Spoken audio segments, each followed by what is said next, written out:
हाय दोस्तों, नमस्कार। मैं अपने यूट्यूब चैनल पे आप सबका स्वागत करती हूँ और एक सोहर गीत सुना रही हूँ।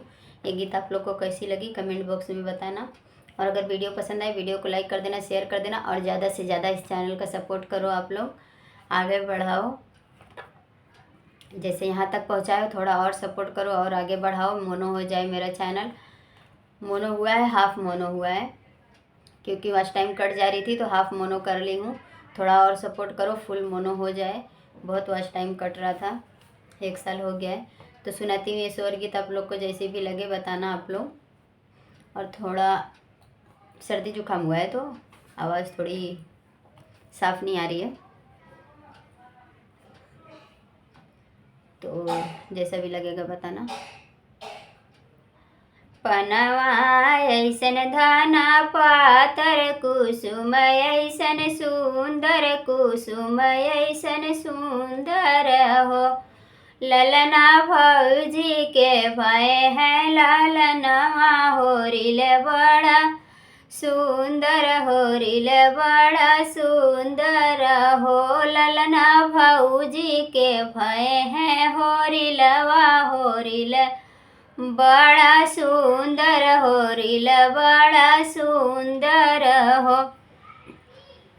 मचिया ही बैठली सासु तो बउहर से अरज करे, बउहर से अरज करे हो। बउहर कवन कवन फल खायु, होरिलवा बड़ा सुंदर, होरिलवा बड़ा सुंदर हो। बउहर कवन कवन फल खायु, होरिलवा बड़ा सुंदर, होरिलवा बड़ा सुंदर हो। खायो मैं अमवाई मिलिया के वध फल, केरल के वध फल केरल हो। सासु फोड़ी फोड़ी खायो नारियलवा, होरिल बड़ा सुंदर, होरिल बड़ा सुंदर हो। सासु फोड़ी फोड़ी खायो नारियलवा, होरिल बड़ा सुंदर, होरिल बड़ा सुंदर हो। घरवा से आवे नदिया तो भौजी से अरज करे, भौजी से अरज करई हो। भौजी कवन कवन तप कैलू, भतीज बड़ा सुंदर, भतीज बड़ा सुंदर हो। भौजी कवन कवन तप कैलू, भतीज बड़ा सुंदर, भतीज बड़ा सुंदर हो।